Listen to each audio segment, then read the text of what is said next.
already present in the classroom.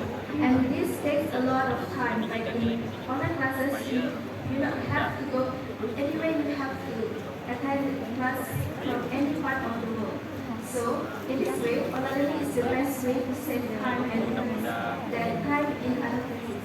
In online learning, they can acquire learning materials online. The study materials in online learning include text, audio, notes, videos, and images. One of the